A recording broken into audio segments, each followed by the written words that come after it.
Hi hello friends எல்லாருக்கும் வணக்கம். இன்றைக்கி நம்ம என்ன வீடியோ பார்க்க போகிறோன்னா, நாம் ஒரு பிளானில் இருப்போம். சரி நம்ம கோழி பண்ணை ஸ்டார்ட் பண்ணலாம் அப்படின்னு சொல்லிட்டு பிளானில் இருப்போம். ஆனால் அந்த கோழி பண்ணை எப்படி ஸ்டார்ட் பண்ணணும், எங்கேருந்து ஸ்டார்ட் பண்ணணும், எங்கே கோழி வாங்கணும், இல்லை பெரிய கோழி வாங்கலாமா இல்லை சின்ன கோழி வாங்கலாமா, அது யாருக்குமே தெரியாது. இந்த வீடியோவில் அதை பற்றி ஃபுல்லாக பார்க்க போகிறோம். இந்த வீடியோ லாஸ்ட் வரைக்கும் பாருங்கள். அப்போ தான் புதுசாக கோழி பண்ணை ஸ்டார்ட் பண்ணலான்னு இருக்கிறவங்களுக்கு கரெக்டாக எல்லாமே புரியும்.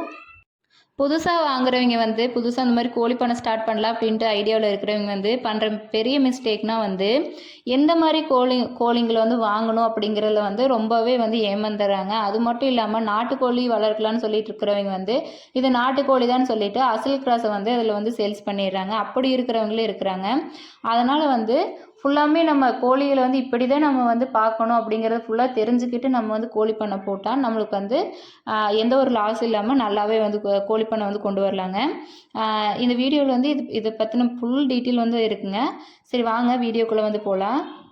ஃபஸ்ட்டு பார்த்திங்கன்னா நம்ம கோழி எதற்காக வளர்க்குறோம் அதோட நோக்கத்தை நம்ம ஃபஸ்ட் ஃபோக்கஸ் பண்ணிக்கணுங்க. அதில் நம்ம டெசிஷன் கரெக்டாக இருந்துச்சுன்னா நம்ம முடிவு கரெக்டாக இருக்குது அப்படிங்கிற பட்சத்தில் நம்மளுக்கு லாஸ் வராது. அப்படின்னா என்னங்க சிஸ்டர், கோழி வளர்ப்போடைய நோக்கம் என்ன அப்படின்னு சொல்லி நிறைய பேர் கேட்குறீங்க.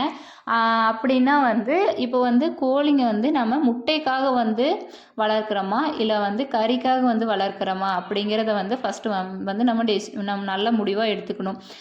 முட்டைக்காக அப்படிங்கிற பட்சத்தில் நம்ம முட்டையிடுற கோழிங்களாக பார்த்து நம்ம வளர்க்குறனால நம்மளுக்கு லாஸ் இல்லாமல் நல்லா ரன் ஆகுங்க. இல்லை நான் கோழி கறிக்காக தான் நான் வளர்க்குறேன், இல்லை சண்டைக்காக விடணுன்ட்டு நான் வளர்க்குறேன் அப்படிங்கிற பட்சத்தில் அதுக்கு என்னோட ரிலேட்டடாக அந்த மாதிரி நம்ம பார்த்து வாங்கணும். கோழியோட வயசு, நம்ம எங்கேருந்து வாங்கணும், இதெல்லாம் கரெக்டாக தெரிஞ்சுக்கிட்டு வாங்கணும். சரி வாங்க, ஃபஸ்ட்டு பார்த்திங்கன்னா முட்டைக்காக வளர்க்குற அப்படின்ட்டு நிறைய பேர் இருப்பீங்க. அவங்க என்ன பண்ணணும்னா முட்டை மட்டும் 365 நாளும் முட்டையே இட்டுட்ருக்கும். அந்த மாதிரி கோழிங்களை நம்ம பார்த்து வாங்கணும். இந்த போண்டா கோழி அப்படின்றத சேல்ஸ் பண்ணுவாங்க. இன்னொரு கோழிகள் இருக்குது. கோழிங்களோட வெரைட்டிஸ் எல்லாம் உங்களுக்கு லிஸ்ட்டில் வேணும்னா சொல்லுங்கள். நான் நெக்ஸ்ட் வீடியோவில் உங்களுக்கு லிஸ்ட்டு போடுறேன். ஃபஸ்ட்டு பார்த்திங்கன்னா முட்டைக்குன்னு சொல்லிட்டு கோழிங்க இருக்குது. அந்த முட்டை கோழிங்களை நம்ம வளர்க்குறனால 365 நாளும் நம்மளுக்கு முட்டை மட்டுமே கிடச்சிட்ருக்கோம். இதனால் பார்த்திங்கன்னா நம்மளுக்கு லாஸ் இல்லாமல் நல்லாவே கோழி பண்ணை ரன் ஆகும். அது மட்டும் இல்லாமல் எல்லா கோழிங்களுக்கும் நம்ம கம்பல்சரியாக மருந்துகள் போட்டே ஆகணுங்க. தடுப்பூசியும் நம்ம போட்டே ஆகணும். அப்புறம் இன்னொன்று பார்த்திங்கன்னா நான் கறிக்காக தான் நான் கோழிங்க வளர்க்குறேன், இல்லை எனக்கு வீட்டில் எனக்கு 2 கோழிங்க இருந்தால் போதும், எங்கள் வீட்டு செலவுக்கான போதும், அந்த மாதிரி நினைக்கிறவங்க என்ன பண்ணலான்னா ஃபஸ்ட்டு ஒருத்தர் சரி நம்ம பிராய்லர் பண்ண போடலான்னு சொல்லிட்டு பிளான் இருப்பாங்க. அதுவுமே பார்த்திங்கன்னா கறிக்கு தான் ஆகும். பிராய்லரும் நம்ம போட்டு வளர்க்கலாம். இன்னொன்று பார்த்திங்கன்னா நாட்டுக்கோழி கரெக்டான ப்ரீட்ஸை நம்ம தேர்வு செஞ்சு வாங்கிக்கலாம். இன்னொன்று பார்த்திங்கன்னா இல்லை சிஸ்டர் எனக்கு முட்டையும் வேணும் எனக்கு கறிக்கும் வேணும் அப்படிங்கிற பட்சத்தில் அதுக்கான கோழிங்களும் இருக்குது. இந்த கிராமப்பிரியா, காவேரி, வனராஜா அப்படின்னு சொல்லிட்டு இந்த 3 வெரைட்டிஸ் கோழிங்க நம்மளுக்கு முட்டையும் இடும், நம்ம கறிக்கும் யூஸ் பண்ணிக்கலாம். அப்படிங்கிற பட்சத்தில் நம்ம இந்த 3 வெரைட்டிஸ் கோழிங்களை வளர்க்கலாம். ஃபஸ்ட்டு நம்ம எந்த மாதிரி கோல் வச்சுருக்கோம், நம்ம கறிக்கு இல்லைன்னா முட்டைக்கு, நம்மளோட கோலை நம்ம தெளிவாக ஃபிக்ஸ் பண்ணிட்டா நம்மளுக்கு கரெக்டான ஒரு ப்ராசஸில் போகுங்க. அடுத்து பார்த்திங்கன்னா கோழியோட வகை தேர்வு செய்யணும். ஃபஸ்ட்டு சொன்னது மாதிரியே தான் கோழியோட வகைனா அதான் நாட்டுக்கோழி, பிராய்லரு, இல்லை முட்டையிடுற கோழி, அந்த மாதிரி நம்ம கோழியோட வகையை தேர்வு செய்யணும். சரிங்க சிஸ்டர், எனக்கு கோழிங்க வளர்க்குறது இன்ட்ரெஸ்ட்டு. என்னென்ன கோழிங்க வளர்த்தா எப்படி நம்மளுக்கு பெனிஃபிட் கொடுக்கும் அப்படிங்கிறது பார்த்துக்கலாம். ஃபஸ்ட்டு பார்த்திங்கன்னா நாட்டுக்கோழி நம்மளுக்கு டிசீஸ் அதிகமாக வருங்க. அதாவது நோய்கள் அதிகமாகவே வரும். அப்புறம் நம்மளுக்கு சாப்பிட்றதுக்கு ரொம்ப டேஸ்ட்டாக இருக்கும். ஆனால் அதோட க்ரோத் ரொம்பவே ஸ்லோவாக இருக்கும். அதாவது முட்டையிடுற பக்குவத்துக்கு வர்றதுக்கு ஒரு 6 மந்த் 8 மந்த் ஆயிரும். செகண்ட் ஒன் பார்த்திங்கன்னா பிராய்லர் பார்த்திங்கன்னா சீக்கிரமாக வெயிட் ஏறும். இது எல்லாத்துக்கும் தெரிஞ்சிருக்கும். பிராய்லர் பண்ண வச்சுருக்கிறவங்களோட பண்ணையிலலாம் போய் பார்த்தா சொல்லுவாங்க 40 டேஸ்லேயே 40 டேஸ் இல்லை 30 to 40 டேஸில் நல்லாவே வெயிட் கெய்னிங் இருக்குங்க. இதுக்கு பார்த்திங்கன்னா ரொம்ப அதிகமாக அதாவது கேரிங் தேவைங்க. அதாவது பார்த்திங்கன்னா டிசீஸ் வந்திருக்கா, அதாவது நாட்டுக்கோழிங்க கூட ஒன்றுக்கு வந்தால் நம்ம அது வந்து மெதுவாக ரெடி பண்ணி க்யூர் பண்ணிக்கலாம். ஆனால் பிராய்லரை பொறுத்த வரைக்கும் ஒன்றுக்கு வந்துச்சுன்னா டோட்டலாக அப்போவே எல்லாமும் போயிருங்க. அதனால் வந்து பார்த்திங்கன்னா கேரிங் வந்து அதிகமாக வந்து பிராய்லர் கோழிக்கு வந்து தேவைப்படும். அடுத்தது வந்து பார்த்திங்கன்னா லேயர் முட்டை உற்பத்தி மட்டும் நம்ம கோழிங்க வச்சுருப்போம்ல, அந்த கோழிங்களுக்கு வந்து ஃபீடு வந்து அதிகமாக கொடுத்தா மட்டும்தான் வந்து முட்டை வந்து நம்மளுக்கு ரெகுலராக வந்து கிடச்சிட்ருக்கும். இதுக்கு வந்து பார்த்திங்கன்னா வெளிமேய்ச்சல் போய் மேயணும் அந்த மாதிரியெல்லாம் எதுவுமே இல்லை. நம்ம அதாவது பண்ணைக்குள்ளேயே வச்சுட்டு நம்ம வளர்க்கலாம். ஆனால் ஃபுட்டு வந்து ரொம்ப அதிகமாக வந்து முட்டையிடும் கோழிகளுக்கு வந்து ரொம்ப நம்ம அதிகமாக போடணும். இன்னொன்று வந்து பார்த்திங்கன்னா நம்மளுக்கு கறிக்கு இல்லை முட்டைக்கு 2க்குமே வேணும் அப்படிங்கிற கோழிங்களுக்கு வந்து அது வந்து நம்ம ஸ்மால் ஃபார்மில் வந்து பண்ணிக்கலாம். ஒரு 2 கோழி 3 கோழி வந்து நம்ம வாங்கி வளர்த்துக்கலாம். வனராஜா, கிரிராஜா, அசில் கிராஸ் இந்த மாதிரி கோழிங்கெல்லாம் இருக்கும். இது வந்து பார்த்திங்கன்னா அதே நார்மலாக வந்து வெயிட் வந்து பார்த்திங்கன்னா ஓரளவுக்கு வந்து ஒரு 3 மந்த் 4 மந்த் அப்படிங்கிற பட்சத்தில் வந்து ஒரு 1.5 கிலோ 2 கிலோ வந்து ஏறும். அதே மாதிரி பார்த்திங்கன்னா எக்குக்கு வந்து 6 மந்த் ஆயிரும். இந்த மாதிரி வந்து நம்ம கோழிங்களோட வெரைட்டிஸை வந்து கரெக்டாக தெரிஞ்சுக்கிட்டு வாங்கணும். தேர்டு ஒன்று வந்து பார்த்திங்கன்னா வயது தேர்வுன்னா என்னங்க சிஸ்டர் அப்படின்னா, நம்ம கோழிங்களை போய் வாங்குவோம்ல, அது வந்து எத்தனை வயசு இருக்குதுன்னு சொல்லிட்டு தெரிஞ்சுட்டு வாங்கணும். ஒருத்தவங்க வந்து பார்த்திங்கன்னா சரி நமக்கு சின்ன குஞ்சு வாங்கி வளர்த்துக்கலாம், சின்ன குஞ்சு வாங்கி வளர்க்குறதுனால வந்து நம்மளுக்கு வந்து சீக்கிரமாக குஞ்சுங்க நிறையா இருக்கும், நம்மளுக்கு வந்து சீக்கிரமாக க்ரோத் ஆயிரும், நம்மளுக்கு நிறைய கோழிங்க நிற்கும் அப்படின்ட்டு ஒரு மைண்ட் செட்டில் போய் பண்ணை பெருசு பண்ணிக்கலாம் அப்படிங்கிற ஒரு மைண்ட் செட்டில் போய் சின்ன குஞ்சுங்களை வந்து வாங்கிட்டு வருவாங்க. ஆனால் புதுசாக வந்து நம்ம கோழி பண்ண ஆரம்பிக்கிறோம் அப்படின்னா கோழிங்க பற்றி தெரிஞ்சிருந்தால் மட்டும்தான் நம்ம வந்து சின்ன குஞ்சு வந்து வாங்கி வளர்க்கணும். இல்லைன்னா நம்ம வந்து ஒரு 2 பெரிய கோழிங்களை வாங்கிட்டு வந்து வளர்த்து பார்த்துட்டு அதுக்கப்புறம் வந்து அந்த கோழி பண்ணையை பற்றி ஃபுல்லாக தெரிஞ்சிருந்தால் நம்ம வந்து குஞ்சுங்களை வந்து வாங்கிட்டு வந்து வளர்க்கலாம். அது தெரியல அப்படிங்கிற பட்சத்தில் ஒரு 2 months 6 அந்த மாதிரி வந்து நம்ம வாங்கிட்டு வந்து வளர்த்தா வந்து நல்லது.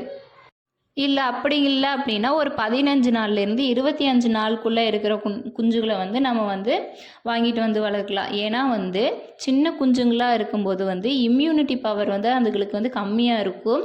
அது மட்டும் இல்லாமல் நம்ம ப்ரூடிங் செட்டப் வந்து நம்ம கோழி குஞ்சுங்களுக்கு வந்து கண்டிப்பாக வந்து போட்டே ஆகணும். ப்ரூடிங் செட்டப் இல்லாமல் நம்ம கோழி குஞ்சுங்களை வந்து வளர்க்கவே முடியாது. அதாவது சின்ன குஞ்சுகள் அப்படிங்கிற பட்சத்தில் வந்து அதுக்கூட ஹீட் வந்து ரொம்ப அதிகமாக தேவைப்படும். அதனால் வந்து பார்த்திங்கன்னா ஒரு 15 நாளுக்கு வந்து நம்ம ப்ரூடிங் செட்டப் போட்டு நம்ம வந்து வளர்க்குற மாதிரி இருக்கும். ஒருத்தவங்க பார்த்திங்கன்னா 2 month வரைக்கும் கூட ப்ரூடிங் செட்டப் வந்து போடுறாங்க. நம்ம வந்து மெயினாக வந்து ஒரு 30 days வந்து நம்ம ப்ரூடிங் செட்டப் போட்டு வளர்க்குற மாதிரி இருக்கும். இல்லை சிஸ்டர் எனக்கு அவ்வளோ நாள் போட முடியாது அப்படின்னா ஒரு 15 நாளாவது நம்ம வந்து ப்ரூடிங் செட்டப் போட்டு வளர்க்கணும். சின்ன குஞ்சுங்க வந்து நம்ம வாங்கினா இந்த மாதிரியெல்லாம் ஒரு இது இருக்குங்க. அது மட்டும் இல்லாமல் கரெக்டான தடுப்பூசி வந்து 7 நாள்லேயும் 14 21வது நாள்லேயும் வந்து நம்ம தடுப்பூசி வந்து கோழி குஞ்சுகளுக்கு வந்து போட்டே ஆகணும். அப்போ தான் வந்து பின்னாடி வந்து நம்மளுக்கு எந்த ஒரு நோயும் இல்லாமல் நம்ம வந்து கோழி குஞ்சுகளை வந்து பாதுகாக்க முடியும். சரிங்க சிஸ்டர், எல்லாமே ஓகே தான். நம்ம எங்கே போய் குஞ்சுங்களை வாங்குறது? என்கிட்ட கமெண்ட்டில் வர நிறையா கொஸ்டின்னா இதுதான், எனக்கு குஞ்சுங்க வேணும், குஞ்சு எங்கேருந்து வாங்குறது, எனக்கு கான்டாக்ட் நம்பர் கொடுங்க, அந்த மாதிரி வந்து கேட்டே இருக்கீங்க. குஞ்சுங்க வந்து நம்ம பார்த்திங்கன்னா எங்கே வாங்கணும் அப்படின்னா ஃபஸ்ட்டு வந்து நம்ம சந்தையில் போய் வாங்கலாமா அப்படின்னு சொல்லிட்டு எங்கிட்ட கேட்டிருந்தாங்க. சந்தையில் போய் நம்ம வாங்குற பட்சத்தில் வந்து அது வந்து நம்மளுக்கு வந்து நிறையா வந்து லாஸை வந்து கொடுக்கும். ஏன்னா வந்து நோய் இருக்கிற குஞ்சுங்களை வந்து நம்மளுக்கு கொடுத்துட்டா நம்மளுக்கு வந்து தெரியாது. நம்ம வாங்கிட்டு வந்ததுக்கப்புறம் தான் தெரியும் அந்த குஞ்சுங்களுக்கு வந்து நோய் வந்திருக்குன்னு சொல்லிட்டு. வாங்கிட்டு வந்ததுக்கப்புறம் ஒரு குஞ்சோ இறந்து போகிறத விட நம்ம வந்து நல்லா கரெக்டான குஞ்சுங்களை வந்து பார்த்து வாங்குறது வந்து நம்மளுக்கு நல்லது. நம்ம வந்து பார்த்திங்கன்னா ஒரு கரெக்டான ஃபார்மை வந்து விசிட் பண்ணி அங்கே வந்து கரெக்டாக ஹேச்சிங் பண்ணுறாங்களா அப்படின்னு சொல்லிட்டு நம்ம ஒரு சர்டிஃபிகேட்டோடு இருக்கிற ஒரு ஃபார்மில் போய் வாங்குறதுனால வந்து நம்மளுக்கு வந்து எந்த ஒரு லாஸ் இல்லாமல் இருக்குங்க. அதாவது வந்து பார்த்திங்கன்னா நம்ம ஏரியாவில் வந்து கிடைக்கல அப்படிங்கிற பட்சத்தில் வந்து இன்னொரு ஏரியாவில் கிடைக்கிது அப்படின்னா நம்ம அங்கே போய் டைரெக்டாக போய் வாங்கிட்டு வரணும். அப்படிங்கிற பட்சத்தில் வந்து நம்மளுக்கு வந்து லாஸ் இல்லாமல் இருக்கும். அது மட்டும் பார்த்திங்கன்னா வேக்சின் வந்து குஞ்சுங்களுக்கு வந்து கரெக்டாக போட்டிருக்காங்களா, எல்லா வேக்சின் 1 month குஞ்சுங்க வாங்குகிறோம் அப்படின்னா 3 வேக்சின் வந்து போட்டிருக்காங்களா, இல்லை 15 days நம்ம குஞ்சுகள் வந்து வாங்குகிறோன்னா 7வது நாள் வேக்சினும் 14வது நாள் வேக்சினும் வந்து கரெக்டாக போட்டிருக்காங்களா அப்படிங்கிறத வந்து நம்ம கரெக்டாக வந்து பார்த்து வாங்கிக்கணும்.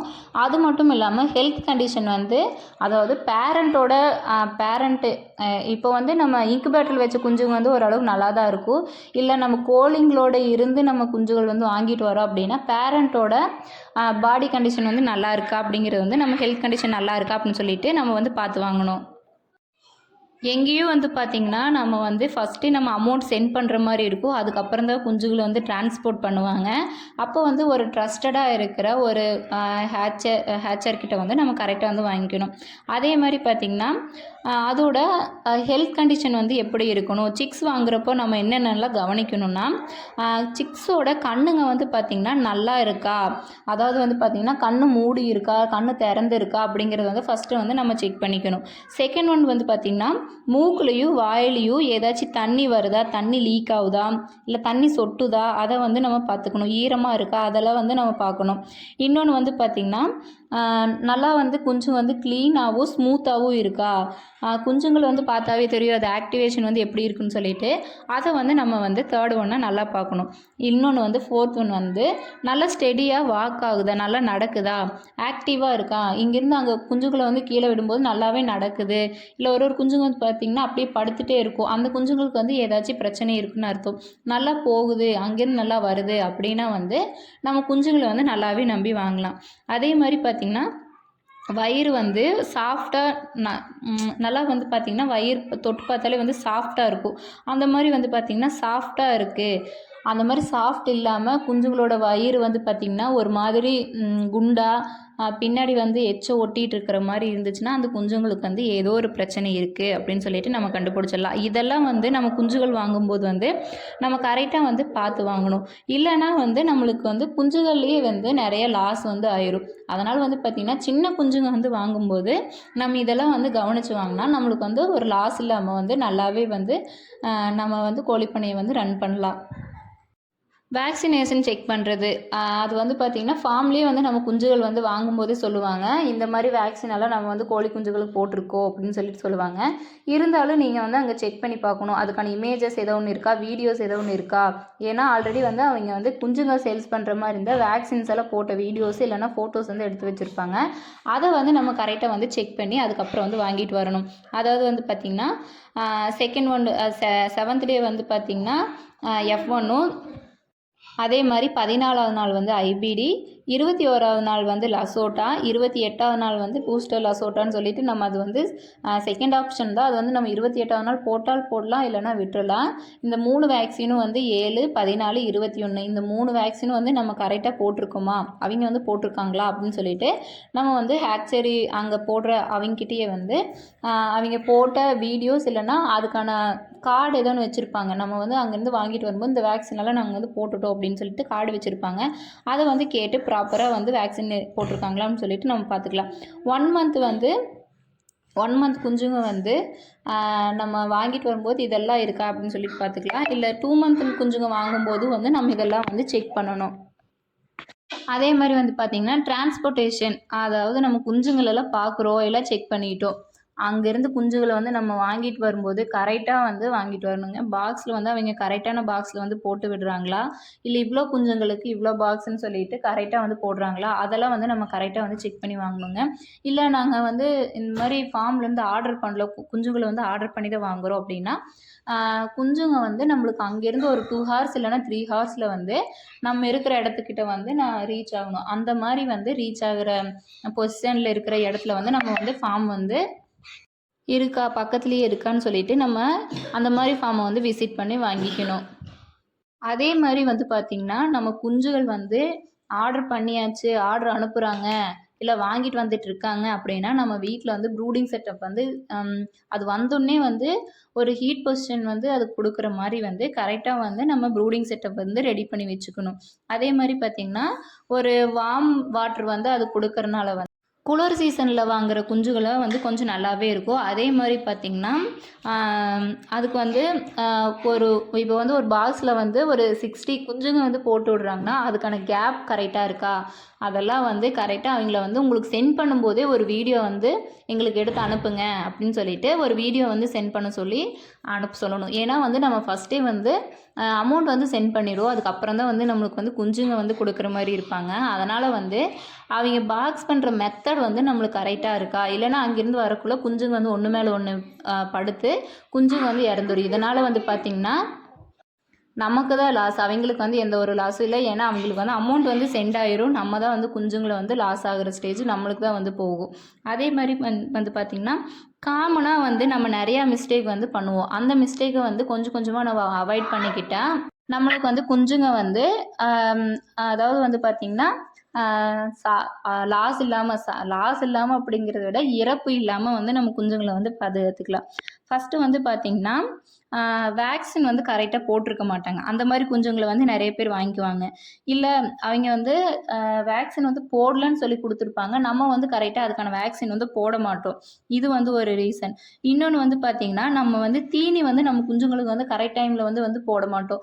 எங்கேயாச்சும் வெளியே போயிடுவோம், காலையிலேயே போய் போட்டு வருவோம், அதுக்கப்புறம் போய் போட மாட்டோம். இந்த மாதிரி இருந்தாலும் வந்து நம்மளுக்கு வந்து குஞ்சுங்க வந்து இழப்பு வரும். அதே மாதிரி இப்போ வந்து பார்த்திங்கன்னா ப்ரூடிங் செட்டப் போடுற இடம் வந்து நம்மள எவ்வளோ குஞ்சுங்களுக்கு வந்து எவ்வளோ இடம் போடணுமோ விடணுமோ அந்த மாதிரி அதுக்கு ஏற்ற மாதிரி நம்ம வந்து ப்ரூடிங் செட்டப் வந்து போட்டு குஞ்சுங்களை வந்து விடணும். அதே மாதிரி குஞ்சுங்களுக்கு போடுற ஃபீடரும் ட்ரிங்கரும் வந்து பார்த்திங்கன்னா நல்லா க்ளீனாக இருக்கிற மாதிரி அப்பப்போ வந்து க்ளீன் பண்ணிக்கணும். ஏன்னா வந்து குஞ்சுக்களில் வந்து எச்சங்களை வந்து அந்த நம்ம ஃபீடர்லேயும் சரி ட்ரிங்கர்லேயும் சரி அதுலேயே போய் எச்சங்களை விட்டுரும். அதனால் வந்து பார்த்திங்கன்னா அதையே மறுபடியும் அகைன் சாப்பிடும்போது குஞ்சுங்களுக்கு வந்து நோய் வரும். இதை வந்து நம்ம கரெக்டாக வந்து வாட்ச் பண்ணிகிட்டே வரணும். அதே மாதிரி வந்து பார்த்திங்கன்னா தண்ணி வந்து நம்ம கரெக்ட் டைமுக்கு வந்து மாற்றி வைக்கணும். ஒரு நாளைக்கு வந்து ஒரு 2 டைம்ஸ் வந்து மாற்றி வைக்கணும். ஏன்னா எச்சங்கள் இல்லாமல் இருக்கணும். தீனி வந்து பார்த்திங்கன்னா ஒரு 4 டைம் 5 டைம் வந்து போட்டுக்கணும். அதே மாதிரி பார்த்திங்கன்னா நைட்டு வந்து நம்ம வந்து தீனி வந்து கோழி குஞ்சுங்களை வந்து கண்டிப்பாக வந்து கம்பல்சரி போட்டு வச்சாகணும். ஏன்னா வந்து லைட் வெளிச்சத்துக்கு குஞ்சுங்க போய் தீனி சாப்பிட்டு பசிச்சிச்சுன்னா போய் தீனி சாப்பிடும். ஏன்னா தாய்க்கோழி இல்லாதனால வந்து குஞ்சுங்க வந்து தானே தான் வந்து தீனி சாப்பிடும். அதுக்கு வந்து எப்போ பசிக்கும் எப்போ பசிக்காதுன்னு தெரியாது. அதனால் வந்து நைட் வந்து கம்பல்சரி ஒரு லைட் போட்டு விட்ருங்க. லைட் போட்டு குஞ்சுங்களுக்கு தீனி போட்டு விட்ருங்க. அவ்வளோதாங்க. இதெல்லாம் வந்து நம்ம ப்ராப்பராக வந்து பார்த்துக்கணும். ஃபஸ்ட்டு வந்து என்னென்னா சரியான நோக்கம், நம்ம எதுக்காக வந்து கோழிங்களை வந்து வளர்க்குறோம் அப்படிங்கிறது, அதே மாதிரி நம்ம எந்த மாதிரி கோழிங்க வந்து வாங்குகிறோம் அப்படிங்கிறது, அதே மாதிரி வந்து பார்த்திங்கன்னா அதோட ஆரோக்கியம், இன்னொன்று சர்டிஃபிகேட் ஹேச்சரி, அதாவது நம்ம வாங்குகிற அந்த குஞ்சுங்க வந்து ஒரு ட்ரஸ்டடான ஃபார்மா அப்படிங்கிறத வந்து பார்த்து வாங்கணும். அப்புறம் இயர்லி கேர், இதெல்லாம் வந்து நம்ம கரெக்டாக இந்த 5 துயும் வந்து நம்ம கரெக்டாக வந்து ப்ராப்பராக வந்து நம்ம மெயின்டைன் பண்ணால் நம்ம குஞ்சுகள் வந்து நல்லாவே 100% நம்ம வந்து வெற்றி காணலாங்க. இந்த வீடியோ வந்து உங்களுக்கு ரொம்ப பிடிச்சிருக்குன்னு நினைக்கிறேன். அதே மாதிரி பார்த்திங்கன்னா இந்த வீடியோவுக்கு ஒரு லைக் பண்ணிடுங்க. யாருமே வந்து பார்த்திங்கன்னா வியூஸ் தான் அவ்வளோ வியூஸ் போகுது, லைக் பண்ணுறதில்ல. ஒரு லைக் பண்ணிடுங்க, ஒரு ஷேர் பண்ணிடுங்க. உங்கள் ஃப்ரெண்ட்ஸ் யாராச்சும் கோழிங்க வாங்கி வளர்க்கணும் அப்படின்னு சொல்லிட்டு ஒரு ஐடியாவில் இருந்துச்சுன்னா அவங்களுக்கு இந்த வீடியோ வந்து ஷேர் பண்ணுங்கள். சப்ஸ்கிரைப் பண்ணி வச்சுக்கோங்க. டெய்லி உங்களுக்கு தேவையான வீடியோ வந்து இந்த சேனலில் வந்து வந்துட்டுருக்கும். உங்களுக்கு வேறு ஏதோ ஒன்று கேள்விகள் இருந்தால் கூட என்னோடய கமெண்ட் பாக்ஸில் வந்து கமெண்ட் பண்ணுங்கள். நான் கண்டிப்பாக வந்து அதுக்கெல்லாம் ஆன்சர் பண்ணுவேன். இந்த விவசாய பொண்ணு சேனலில் வந்து நீங்கள் கொடுக்குற சப்போர்ட்னால தான் வந்து மேலே வந்துகிட்டே இருக்குது. நீங்கள் வந்து எனக்கு கடைசி வரைக்கும் சப்போர்ட் கொடுத்துட்டே இருங்க. இந்த வீடியோ வந்து பல பேருக்கு ஷேர் பண்ணுங்கள். முடிஞ்ச அளவுக்கு உங்களால் முடிஞ்ச அளவுக்கு ஒரு லைக் மட்டும் பண்ணி விடுங்க. நெக்ஸ்ட் வீடியோ உங்களுக்கு என்ன வேணும்னு சொல்லிட்டு கமெண்ட் பாக்ஸில் வந்து கமெண்ட் பண்ணுங்கள்.